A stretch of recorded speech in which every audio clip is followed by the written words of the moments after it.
Good morning all of you.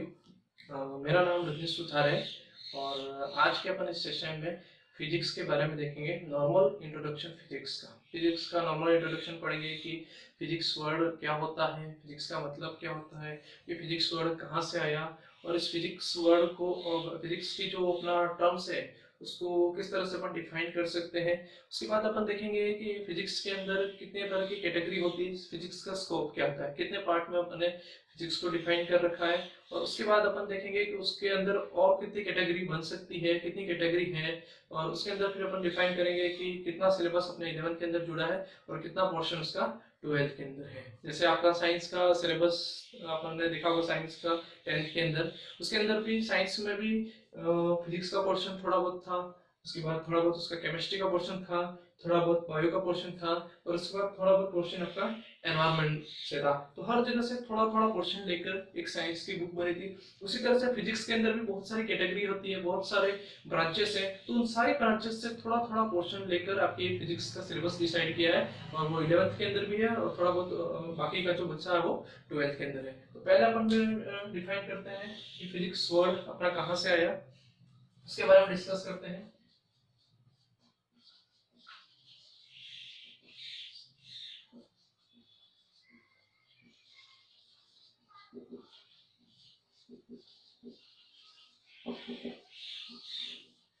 Introduction of physics पहले पढ़ते हैं, उसके बाद अपना चैप्टर नंबर फर्स्ट जिसका नाम है फिजिकल वर्ड एंड मेजरमेंट। तो फिजिकल वर्ड एंड मेजरमेंट को अपन स्टडी करेंगे। पहले अपन देखते हैं introduction of physics. Introduction of physics के अंदर अपन देखते हैं कि फिजिक्स वर्ड कहाँ से आया। ये वर्ड ग्रीक वर्ड है, ठीक है। कैसा वर्ड है ये? ग्रीक वर्ड है, ग्रीक लैंग्वेज से मिलकर बना है ये वर्ड फिजिक्स, और इसका मतलब होता है नेचर। इसका मतलब क्या होता है? नेचर। तो इसकी डेफिनेशन अपन कुछ इस तरह से बनाते हैं, the study of nature.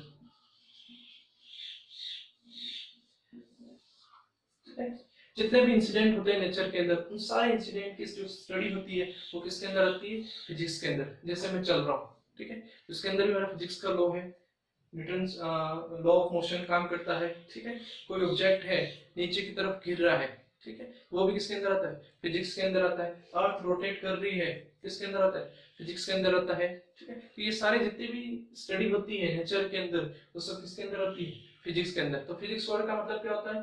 Nature, या अपन इसको रिफाइन करते हैं स्टडी ऑफ नेचर। किस बेस पे स्टडी करते हैं? On the base of observation. सबसे पहले अपन करते हैं ऑब्जर्वेशन, एक्सपेरिमेंट, ऑब्जर्वेशन, एक्सपेरिमेंट, और इन्हीं ऑब्जर्वेशन और एक्सपेरिमेंट का यूज करके, इन्हीं ऑब्जर्वेशन और एक्सपेरिमेंट के यूज से अपन नॉलेज गेन करते हैं, और उसी नॉलेज को हम पढ़ते हैं किसके अंदर? फिजिक्स के अंदर। तो ये हो गया नॉर्मल अपना इंट्रोडक्शन फिजिक्स का, फिजिक्स होता क्या है और किस वर्ड से मिलकर बना है। अब अपन देखते हैं फिजिक्स का scope of physics. Introduction of physics हो गया, उसके बाद अपन देखते हैं स्कोप ऑफ फिजिक्स। फिजिक्स का क्या स्कोप है? स्कोप ऑफ फिजिक्स मतलब फिजिक्स को और कितनी ब्रांचेस के अंदर, और कितने टुकड़ों में, और कितने पार्ट्स में हम डिवाइड कर सकते हैं, या फिजिक्स के और कितने टाइप है, उसी को अपन ने रखा है scope of physics.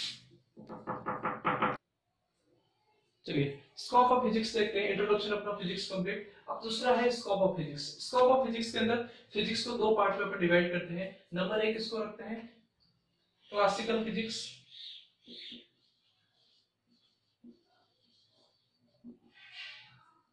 First part, और सेकेंड पार्ट अपन लिखते हैं मॉडर्न फिजिक्स।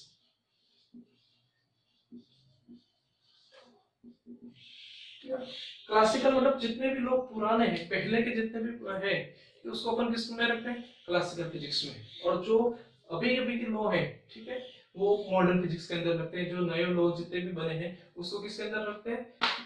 मॉडर्न फिजिक्स के अंदर। इसको मैक्रो और माइक्रो फिजिक्स के अंदर भी और भी कैटेगराइज कर सकते हैं। इसको मैक्रो को माइक्रो फिजिक्स के अंदर भी बोल सकते हैं, या फिर अपन ने नाम दे दिया, एक पुराना है जिसको क्लासिकल, अभी एक नई फिजिक्स है, नया पोर्शन है पूरा, तो उसको मॉडर्न के अंदर रखा। क्लासिकल फिजिक्स है उसको भी और कैटेगराइज करते हैं। क्लासिकल फिजिक्स में सबसे पहले आता है मैकेनिकल मैकेनिकल फिजिक्स।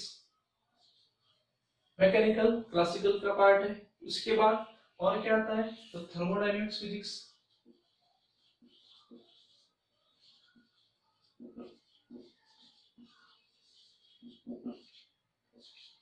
और कौन सा पार्ट आता है, जिसके बाद इलेक्ट्रोमैग्नेटिक फिजिक्स,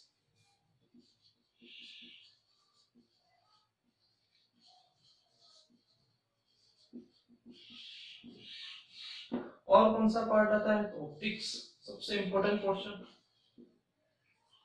ऑप्टिक्स। उसी तरह से मॉडर्न फिजिक्स के अंदर देखें तो एटॉमिक फिजिक्स,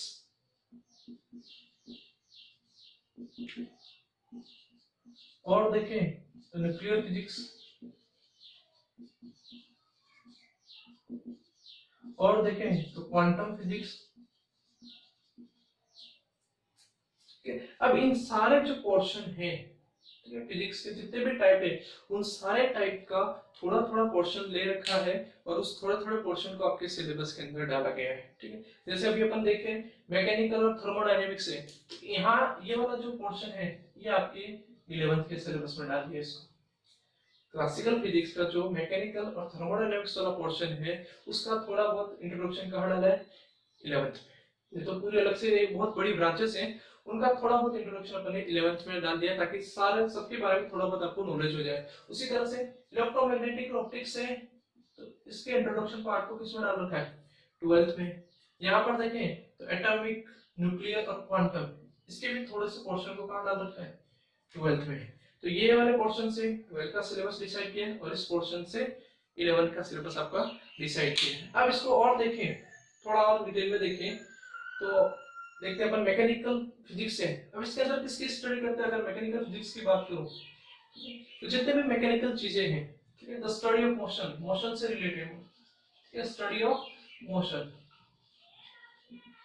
अब स्टडी ऑफ मोशन में लॉ ऑफ मोशन, ठीक है, Newton's law of motion, equation of motion, ये सारे भी चीजें हैं। v equal to u plus 80, s equal to ut plus half 80 square, v square equal to u square plus 2s। तो इनके इतने जितने भी चीजें हैं उनके सबके डेरिवेशन, जितनी भी थ्योरियां हैं वो सब किसके अंदर देखेंगे, स्टडी ऑफ मोशन। और बुक कौन सी है, मैकेनिकल फिजिक्स। ठीक है, और इसी से अपना एक कोई चैप्टर बने हुए, एक दो चैप्टर बने हुए, उसकी स्टडी करेंगे। दूसरा कौन सा है, थर्मोडायनेमिक्स। ठीक है, तो इसके अंदर आता है study of thermal property of metal. Thermal property कौन सी होती है, हीट, टेम्परेचर, ठीक है, ये सब क्या होती है, थर्मल प्रॉपर्टी के अंदर आती है। तो वो सब किसके अंदर स्टडी करेंगे, थर्मोडायनेमिक्स के अंदर। टेम्परेचर, हीट, ठीक है, लेटेंट हीट, जितनी भी चीजें हैं वो सब किसके अंदर आती है, थर्मोडायनेमिक्स फिजिक्स के अंदर आती है। फिर उसके बाद देखो इलेक्ट्रोमैग्नेटिक एंड ऑप्टिक्स, ये वाला पोर्शन आपके 12th में डाल रखा है और सबसे अच्छा पोर्शन है इलेक्ट्रोमैग्नेटिक और ऑप्टिक्स। सबसे बेस्ट 11th की फिजिक्स से ज्यादा 12th की फिजिक्स ज्यादा इंटरेस्टिंग है। 11th की फिजिक्स के अंदर कंसेप्ट ज्यादा है और थोड़ा हार्ड भी है, लेकिन 12th की फिजिक्स ऐसी है जिसके कंसेप्ट हमको बहुत अच्छे लगते हैं और इंटरेस्टिंग कंसेप्ट है। इलेक्ट्रोमैग्नेटिक और ऑप्टिक्स, ये वाला जो पोर्शन है आपके किसमें के अंदर जुड़ा है, 12th के अंदर। अब इलेक्ट्रोमैग्नेटिक के अंदर क्या आता है, तो इलेक्ट्रोमैग्नेटिक के अंदर अपन देखते हैं द स्टडी ऑफ दो तरह के फील्ड की स्टडी करते हैं। इसके अंदर इलेक्ट्रोमैग्नेटिक के अंदर दो तरह के फील्ड की स्टडी करते हैं और वो दो फील्ड कौन से, एक तो होता है अपना इलेक्ट्रिक फील्ड और दूसरा आता है मैग्नेटिक फील्ड। इन दो तरह के फील्ड की स्टडी और इससे रिलेटेड जितनी भी चीजें होती है उसकी स्टडी अपन किसके अंदर करते हैं, कौन सी ब्रांच है अपनी, इलेक्ट्रोमैग्नेटिक फिजिक्स। उसके बाद आता है ऑप्टिक्स। इस ऑप्टिक्स का कुछ पोर्शन 10th में भी है, जैसे रिफ्रैक्शन, ठीक है, पढ़ा होगा आपने। इसके बाद लेंस, मिरर, ये सारी चीजें किसके अंदर आती है, ऑप्टिक्स के अंदर। तो अपन इसको लिखते हैं the study of phenomena of light. Study of phenomena related to light. Light से रिलेटेड जितनी भी चीजें होती है, जितनी भी टर्म्स होती है, उन सबको किसके अंदर पढ़ते हैं अपन, किसके अंदर पढ़ते हैं, ऑप्टिक्स के अंदर। ठीक है, लाइट, लेंस, मिरर, लाइट का जो नेचर होता है, ठीक है, रिफ्रैक्शन, डिफ्रैक्शन, इंटरफेरेंस, ये सारी पोलराइजेशन, ठीक है, टोटल इंटरनल रिफ्लेक्शन, ये जितनी भी चीजें होती है वो सब किसके अंदर पढ़ते हैं, ऑप्टिक्स के अंदर। और ये सारी चीजें किससे रिलेटेड है, लाइट से रिलेटेड, इसलिए डायरेक्ट लिखते हैं the study of phenomena related to light. ठीक है, लाइट से रिलेटेड जितने भी फिनोमिना वो सब किसके अंदर पढ़ते हैं, ऑप्टिक्स के अंदर। यहाँ तो डायरेक्ट बताते हैं एटॉमिक फिजिक्स के अंदर मतलब क्या होता है, इसकी स्टडी करते हैं, the study of atoms, atoms की स्टडी होती है, ठीक है। न्यूक्लियर फिजिक्स के अंदर द स्टडी ऑफ न्यूक्लियस, ठीक है। और इसका आपका चैप्टर है 12 के अंदर, और बहुत इंटरेस्टिंग चैप्टर है जिसके अंदर न्यूक्लियर एनर्जी, ठीक है। Nuclear energy, control uncontrol reaction क्या होती है, सन के अंदर जो एनर्जी आती है वो कहाँ से आती है, कैसे बनती है, वो सारी चीजें इसके अंदर पढ़ेंगे न्यूक्लियर फिजिक्स के अंदर। न्यूक्लियर रिएक्टर भी है इसके अंदर, न्यूक्लियर एनर्जी को कैसे इलेक्ट्रॉनिक एनर्जी के अंदर, इलेक्ट्रिकल एनर्जी के अंदर कैसे कन्वर्ट करते हैं न्यूक्लियर एनर्जी को, वो न्यूक्लियर रिएक्टर के अंदर, वो सब इसी के अंदर आएगा न्यूक्लियर फिजिक्स के अंदर। उसके बाद क्वांटम, क्वांटम के अंदर अपन पढ़ते हैं स्टडी ऑफ, क्वांटम के अंदर study of dual nature of light, ठीक है। लाइट के नेचर को अभी तक कंफर्म बताया नहीं गया है कि लाइट का नेचर क्या होता है, अभी भी स्टडी हो रही है लाइट के नेचर के लिए। बहुत सारे नेचर बताए गए, जैसे सबसे पहले रे नेचर बताया गया, उसके बाद नेचर आया उसका वेव नेचर, ठीक है, उसके बाद पार्टिकल नेचर आया, और लास्ट में ये कहा गया कि लाइट का कैसा नेचर होता है, डुअल नेचर। तो ये लेटेस्ट थिंग है जो लाइट से रिलेटेड है, इसलिए इसको मॉडर्न फिजिक्स के अंदर रखा, क्वांटम के अंदर। बाकी लाइट से रिलेटेड जितनी भी चीजें हैं वो किसके अंदर रखी है, ऑप्टिक्स के अंदर। और ये वाला the study of dual nature of light वो किसके अंदर रखा है, क्वांटम के अंदर। तो इस तरह से आपने सिलेबस का डिस्ट्रीब्यूशन किया गया, 11 का पोर्शन और 12 का पोर्शन। देख लो उसको अच्छे से एक बार, और नोट करना चाहो तो आप नोट कर सकते हैं।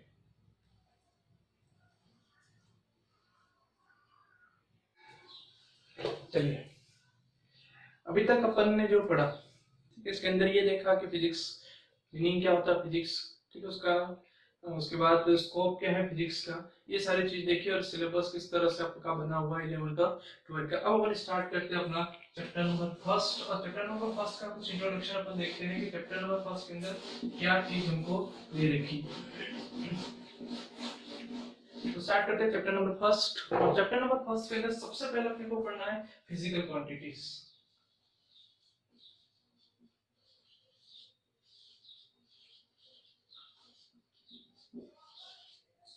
तो पहले तो अपन क्वांटिटी से ही देख लेते हैं, फिर उसके बाद फिजिकल और नॉन फिजिकल पे आते हैं। है आपके सिलेबस में ओनली फिजिकल क्वांटिटी, लेकिन एक बार क्वांटिटी फिर उसके दोनों टाइप फिजिकल और नॉन फिजिकल को देख लेते हैं। तो पहला अपन देखते हैं क्वांटिटी। क्वांटिटी को कितने पार्ट में डिवाइड किया है, तो 2 पार्ट में। एक को अपन कहते हैं फिजिकल क्वांटिटी,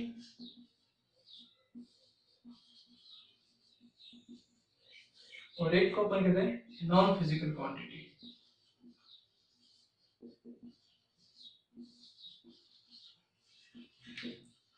अगर फिजिकल क्वांटिटी की डेफिनेशन अपन बनाते हैं तो फिजिकल क्वांटिटी को अपन कह सकते हैं मेजर्ड। इन क्वांटिटी को अपन क्या कर सकते हैं, तो मेजर कर सकते हैं। फिजिकल क्वांटिटी को अपन ने रखा कि ऐसी क्वांटिटी जिसको मेजर कर सकते हैं, उसको क्या नाम दिया, फिजिकल। और इसको अपन ने कहा जस्ट इसका ऑपोजिट, मेजर कर सकते हैं वो फिजिकल, जिसको मेजर नहीं कर सकते, कैन नॉट बी मेजर।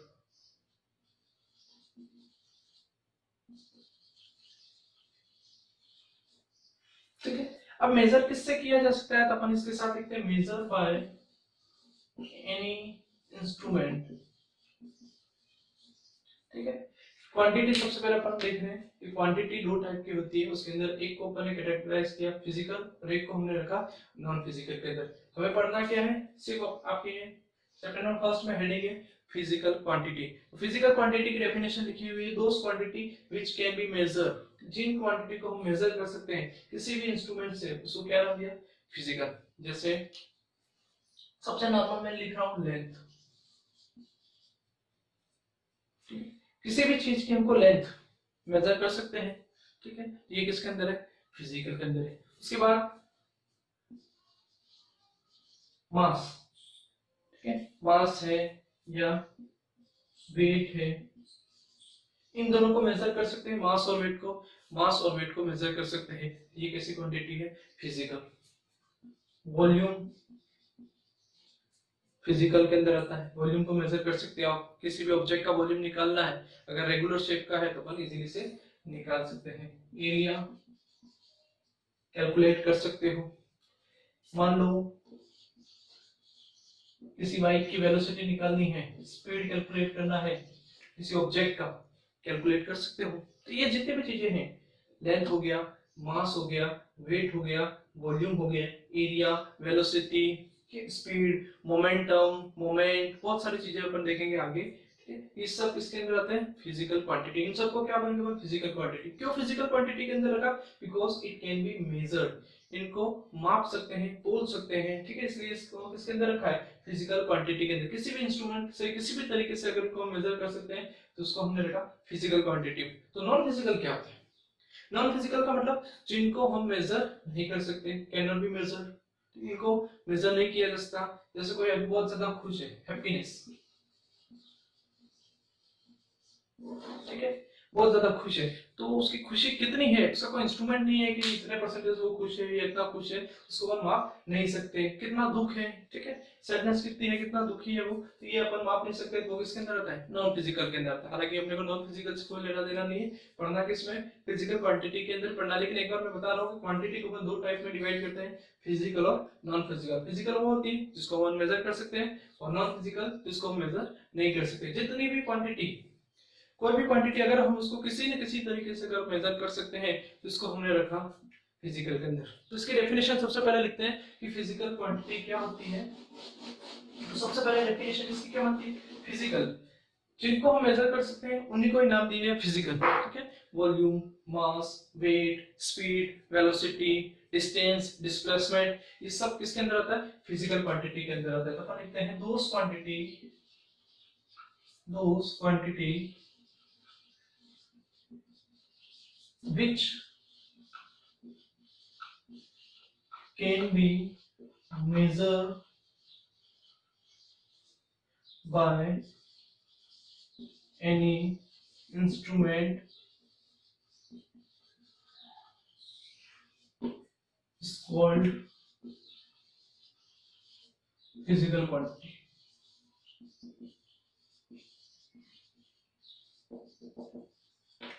ठीक, ऐसी क्वांटिटी जिसको हम मेजर कर सकते हैं, जिसको मापा तोला जा सकता है, मेजर कर सकते हैं किसी भी इंस्ट्रूमेंट से, उसको हमने नाम दे दिया फिजिकल क्वांटिटी। अब इसके एग्जांपल, ठीक है, एग्जांपल लिखते हैं।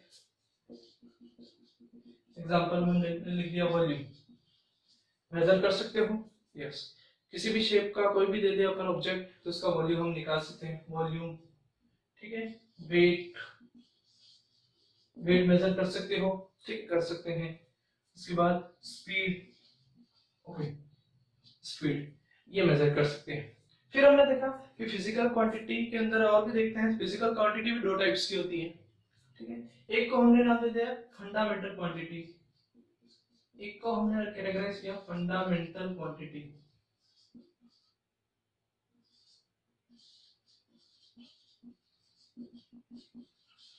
फंडामेंटल क्वांटिटी, और दूसरे का नाम दिया derived quantity, derived quantity. Number एक फंडामेंटल क्वांटिटी, नंबर दो डिराइव्ड क्वांटिटी। किसके अंदर है? Physical quantity. और फिजिकल किसके अंदर है? क्वांटिटी के अंदर। Physical which can be measured, ठीक है, by any instrument, physical quantity. अब इसके दो पार्ट हो गए, फंडामेंटल किसको कहते हैं और डिराइव्ड किसको कहते हैं, ये इंपॉर्टेंट है, ठीक है। पूछा जा सकता है एग्जाम में कि right the name of fundamental quantities, right the name of derived quantity. तो किसको हमने फंडामेंटल रखा और किसको डिराइव्ड क्वांटिटी के अंदर रखा? तो fundamental quantity those quantity which does not depend on other quantity, ठीक है। फंडामेंटल में किसको रखा? जो दूसरों पे डिपेंड नहीं करती, which does not depend on other quantity। और डिराइव के अंदर इसकी डेफिनेशन के अंदर क्या लिखा? which depend on fundamental quantity। कैसे? अब इसको देखते हैं कि ये डिराइव कैसे डिपेंड करती है और फंडामेंटल कैसे डिपेंड नहीं करती है, ठीक। फंडामेंटल या इसको बेस भी कह सकते हैं या स्टैंडर्ड क्वांटिटी भी कह सकते हैं, जो किसी पे डिपेंड नहीं करती, फ्रीली होती है, उसको हमने रखा फंडामेंटल क्वांटिटी पे, which does not depend on any other quantity, किसी भी क्वांटिटी पे ये डिपेंड नहीं करती। जबकि डिराइव जो फंडामेंटल पे डिपेंड करे वो सारी क्वांटिटी किसके अंदर रहेगी? डिराइव के अंदर रहेगी। अब इसके एग्जांपल देखते हैं। इसमें कौन कौन सी क्वांटिटी है, तो बेसिक तीन ही क्वांटिटी हमको ध्यान में रखनी है, तीन ही है इसके अंदर। नंबर एक तो होता है मास, ठीक है, मास। दूसरा लेंथ, ठीक है, लेंथ में सारी लेंथ आ गई, ठीक है, थिकनेस, हाइट, ठीक है, जितने भी है विड्थ, वो सब लेंथ के अंदर ही आ जाता है, ठीक है। लेंथ, मास, लेंथ और टाइम, इन तीनों को हमने नाम दिया फंडामेंटल क्वांटिटीज। और यहां पर मैं एग्जांपल लिख रहा हूं, एक एग्जांपल लिखा मैंने वेलोसिटी, या तो पहले मैं स्पीड लिख रहा हूं, ठीक है, स्पीड लिख लिया, ठीक है, स्पीड लिखा, फिर मैंने लिखा फोर्स, फिर मैंने लिखा एनर्जी, बहुत सारे हैं, ठीक है, डिराइव क्वांटिटीज में बहुत सारे नाम है, डिराइव में कोई लिमिट नहीं है, फंडामेंटल में तीन नाम ही है, मास, लेंथ और टाइम, ठीक है। दो टाइप में डिवाइड किया, fundamental quantity which does not depend on other quantity, base quantity होती है, स्टैंडर्ड क्वांटिटी फ्रीली होती है, किसी पे डिपेंड नहीं करती, मास, लेंथ और टाइम। तो उसी तरह से derive depend on fundamental quantities, उसके एग्जांपल लिख दिए स्पीड, फोर्स, एनर्जी, बुक में अलग अलग एग्जांपल मिलेंगे, बहुत सारे हैं इसके अंदर, क्योंकि वो काफी क्वांटिटी अपने डिराइव कर चुके हैं, इसलिए इसके बहुत सारे एग्जांपल हैं।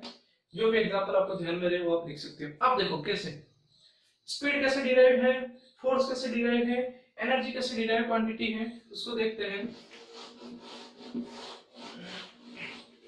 देखो इसको सबसे पहले बात करते हैं नॉर्मल, अपन लेते हैं स्पीड। स्पीड का फॉर्मूला क्या होता है, स्पीड का फॉर्मूला अपन लिखते हैं speed equal to distance upon time, ये स्पीड का फॉर्मूला है, ठीक है, स्पीड का formula distance upon time. Distance का कोई फॉर्मूला होता है क्या, डिस्टेंस का कोई फॉर्मूला नहीं होता, डिस्टेंस अपने आप में डिस्टेंस होती है, एक तरह की लेंथ होती है, ठीक है। डिस्टेंस डिस्टेंस डिस्प्लेसमेंट मैंने कहा था सारी लेंथ इसी के अंदर आती है, चाहे विड्थ हो, थिकनेस हो, हाइट हो, सब लेंथ के अंदर आता है। डिस्टेंस डिस्प्लेसमेंट भी क्या एक तरह की लेंथ है, ठीक है। एक इंस्ट्रूमेंट से अपन उसको मेजर कर सकते हैं, फंडामेंट फिजिकल के अंदर ही है। टाइम, टाइम का भी कोई फॉर्मूला नहीं होता, अपने आप में एक फ्रीली क्वांटिटी है। टाइम कोई फॉर्मूला नहीं होता, अपने आप में फ्रीली क्वांटिटी है। डिस्टेंस कोई फॉर्मूला नहीं होता, अपने आप में फ्रीली क्वांटिटी है, इसलिए इसको कहा बेस क्वांटिटी या फंडामेंटल क्वांटिटीज, ठीक है। अब देखो डिस्टेंस और टाइम, इन दोनों के फॉर्मूले, इन दोनों को यूज करके किसका फॉर्मूला बना, स्पीड, ठीक है। स्पीड को किसके अंदर रखा, डिराइव। अब ये स्पीड का फॉर्मूला हमने बनाया, ठीक है, बनाया, इसलिए इसको क्या बोलते हैं, डिराइव। किससे बनाया, डिस्टेंस और टाइम, ये दोनों क्या है, फंडामेंटल। फंडामेंटल क्वांटिटी का यूज करके डिराइव क्वांटिटी अपन बना रहे, तो स्पीड किसके अंदर रखेंगे, डिराइव क्वांटिटी के। स्पीड जैसा एक और होता है वेलोसिटी, जिस तरह से स्पीड होती है एक होता है वेलोसिटी। वेलोसिटी का फॉर्मूला क्या होता है, वेलोसिटी का फॉर्मूला डिस्प्लेसमेंट अपॉन टाइम। दोनों में क्या कोई चेंज है क्या, स्पीड और वेलोसिटी दोनों सेम है या कोई चेंज है, फॉर्मूले में तो चेंज है। अगर स्पीड का फॉर्मूला देखते हैं डिस्टेंस अपॉन टाइम का आता है, वेलोसिटी का फॉर्मूला देखते हैं डिस्प्लेसमेंट अपॉन टाइम का आता है, और अगर ये दोनों की यूनिट देखें तो यूनिट में कोई चेंज नहीं है। डिस्टेंस किसमें मेजर करते हैं, मीटर में। टाइम किसमें मेजर करते हैं, सेकंड में, मीटर पर second. Velocity displacement metre, time second. यहाँ पर डिस्प्लेसमेंट भी एक तरह से लेंथ ही है, वो भी लेंथ के अंदर आता है। टाइम ये रहा फंडामेंटल, और इन दोनों फंडामेंटल क्वांटिटी का यूज करके वेलोसिटी बनाते हैं। वेलोसिटी भी कौन सी क्वांटिटी है, कैसी क्वांटिटी, वेलोसिटी डिराइव क्वांटिटी, ठीक है। अब ये दोनों देखो स्पीड वेलोसिटी, फार्मूला दोनों का अलग अलग है, यूनिट दोनों की सेम है, ठीक है। इसका formula speed distance upon time, इसका फार्मूला डिस्प्लेसमेंट अपॉन टाइम। ये दोनों अलग अलग क्वांटिटी है। कैसे अलग अलग क्वांटिटी, तो अपन चैप्टर नंबर 2 और 3 में पढ़ेंगे, जब अपन स्केलर और वेक्टर पढ़ेंगे उसके अंदर देखेंगे इसको कि कुछ क्वांटिटी ऐसी होती है जो स्केलर के अंदर आती है, कुछ ऐसी होती है जो वेक्टर के अंदर आती है, जिसमें डायरेक्शन हो, डायरेक्शन नहीं हो। नॉर्मल जिसके अंदर मैग्नीट्यूड हो वो किसके अंदर आते हैं, स्केलर के अंदर, डायरेक्शन नहीं होती, ये स्केलर है। जबकि डिस्प्लेसमेंट वेक्टर के अंदर आता है, इसके अंदर डायरेक्शन कंसीडर करते हैं, तो वेलोसिटी भी कैसी क्वांटिटी हो जाती है, वेक्टर क्वांटिटी। ये दोनों में डिफरेंस है, बाकी कोई ज्यादा डिफरेंस नहीं है, ठीक है। फोर्स को देखो, फोर्स का फॉर्मूला न्यूटन ने क्या दिया था, F equal to M A. लेकिन इसको देखने से पहले एक बार एक्सेलरेशन का फॉर्मूला देख लेते हैं।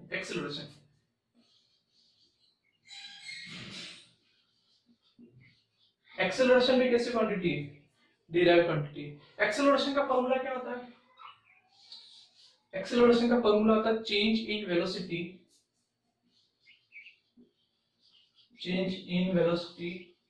Divide by time taken. ये एक्सेलरेशन का फॉर्मूला होता है।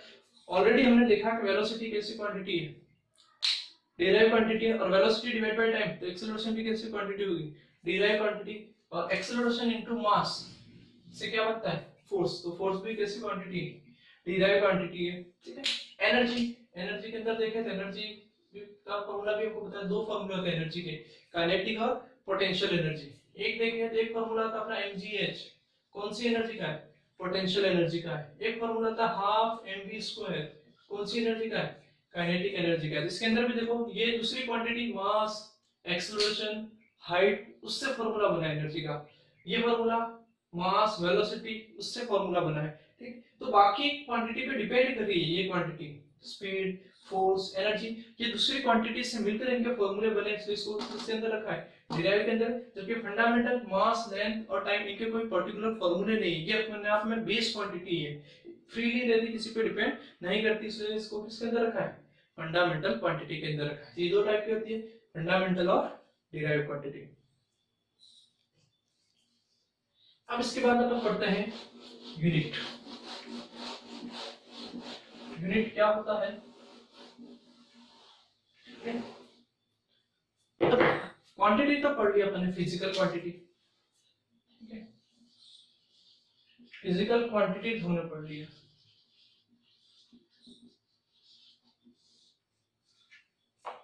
ठीक है। अब मान लो फिजिकल क्वांटिटी मेजर कर सकते हैं, तो जब भी क्वांटिटी को मेजर करेंगे तो एक वैल्यू मिलेगी। मैंने लिखा यहाँ पर 100,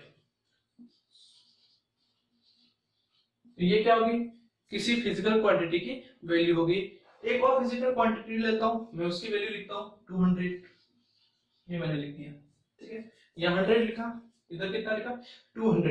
ये 100 और 200 दो डिफरेंट फिजिकल क्वांटिटी की वैल्यू है। मैं एक और तीसरी फिजिकल क्वांटिटी लेता हूं और उसकी वैल्यू भी मुझे कितनी मिलती है, 100।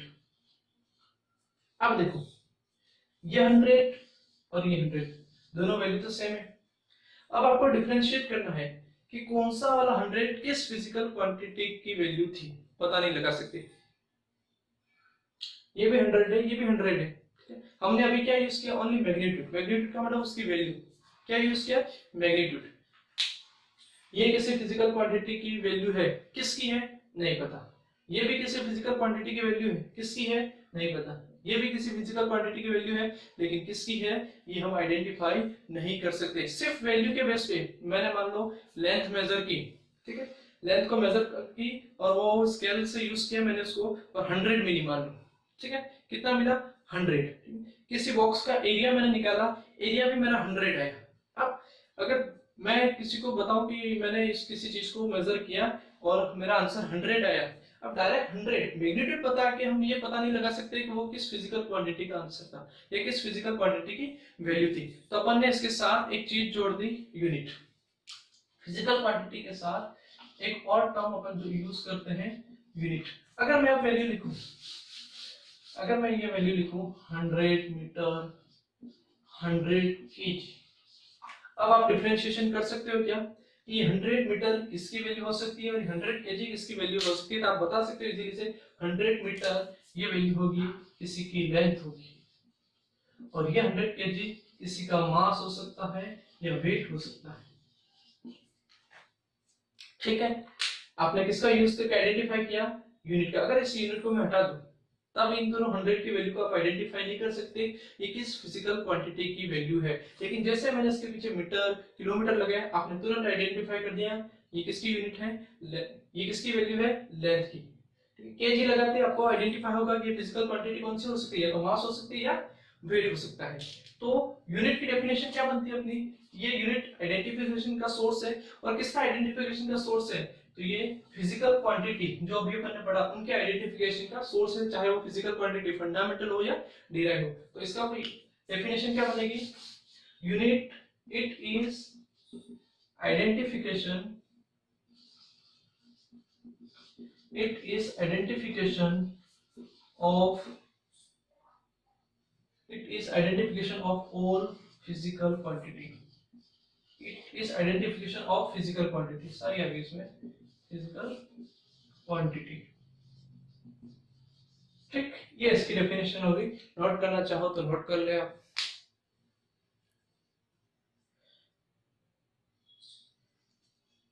चलिए और देखते हैं इसके अंदर. Unit it is identification of physical quantity. Physical quantity का आइडेंटिफिकेशन. और अपन क्या लिख सकते हैं इसको? Physical quantity.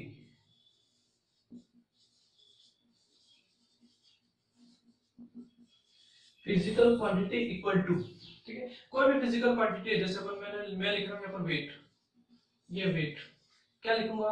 Answer 100 KG. इसी तरह से लिखूंगा. ठीक है, तो ये वेट है. क्या हो गया? Physical quantity equal to 100. ये जो वैल्यू है उसको हम कहते हैं मैग्नीट्यूड. ध्यान रखना, बार बार वैल्यू नहीं यूज करूंगा, मैं बोलूंगा मैग्नीट्यूड. M magnitude. ठीक है, और मैग्नीट्यूड के साथ और क्या आता है? यूनिट. इसको नोट करो, ये इंपॉर्टेंट है. फिजिकल क्वांटिटी किसके बराबर होता है? तो magnitude into unit.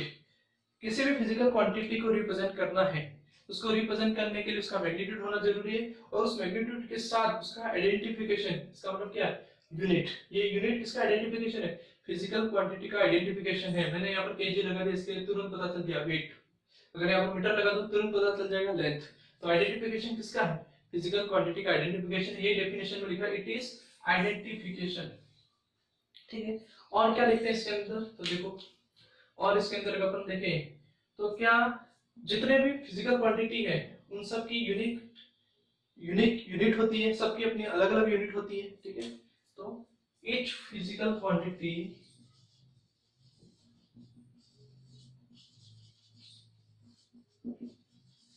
contains its own unique unit. सबकी अपनी एक अलग अलग यूनिट होती है. वेट है तो उसकी किलोग्राम होगी. ठीक है, उसके बाद अपन देखें टाइम है तो उसकी सेकेंड होगी. स्पीड है तो मीटर पर सेकेंड होगी. तो सबकी अपनी एक अलग अलग यूनिक यूनिट होती है. उसके बाद क्या ऐसा कभी पॉसिबल है कि किन्हीं दो फिजिकल क्वांटिटी की यूनिट सेम हो? तो पॉसिबल है. जैसे मास और वेट की बात करें तो मास की यूनिट भी केजी होती है, वेट की भी क्या होती है? केजी. डिस्टेंस डिस्प्लेसमेंट की बात करें तो डिस्टेंस और डिस्प्लेसमेंट है तो डिस्टेंस की यूनिट मीटर, डिस्प्लेसमेंट की भी कितनी होती है? मीटर. यस, अभी हमने देखा each physical quantity contain its own unique unit. ये देखा. फिर हमने देखा कुछ क्वांटिटी ऐसी है जिनकी यूनिट सेम हो सकती है. जैसे वेट और मास में देखा दोनों की यूनिट सेम है. डिस्टेंस डिस्प्लेसमेंट की देखा दोनों की यूनिट सेम है. और यहाँ पर स्पीड और उसके साथ है वेलोसिटी. तो इन दोनों की मीटर पर सेकेंड. तो कुछ फिजिकल क्वांटिटी ऐसी भी होती है जिनकी यूनिट सेम हो सकती है. तो ऐसा अपन लिख सकते हैं, two and more quantity can have same unit of measurement. ठीक है, दो या दो से ज्यादा फिजिकल क्वांटिटी कुछ ऐसी भी हो सकती है जिनकी सेम यूनिट हो सकती है मेजरमेंट की. तो अपन इसको लिखते हैं, it is possible that there are same unit of two physical quantity.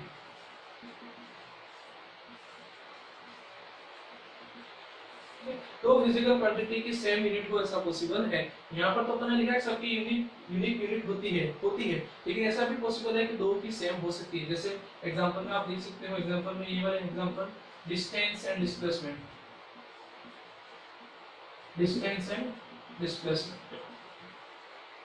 दोनों की यूनिट कौन सी थी? मीटर. इसकी भी कौन सी थी? मीटर. ठीक है, तो आज के सेशन में इतना ही. बाकी अपना नेक्स्ट जब भी वीडियो सेशन होगा उसके अंदर देखेंगे. आज के सेशन में अपन ने देखा सबसे पहले फिजिक्स वर्ड क्या होता है, ठीक है, उसका मतलब क्या होता है. उसके बाद अपन ने स्कोप ऑफ फिजिक्स देखा. स्कोप ऑफ फिजिक्स के बाद क्वांटिटी के अंदर फिजिकल, नॉन फिजिकल, फिर फिजिकल के भी डिवाइड अपन ने देखे, फंडामेंटल एंड डिराइव्ड. और उसके बाद यूनिट का नॉर्मल इंट्रोडक्शन अपन ने देखा, यूनिट क्या होती है. इसके बाद नेक्स्ट सेशन में अपन कंटिन्यू करेंगे. Thank you.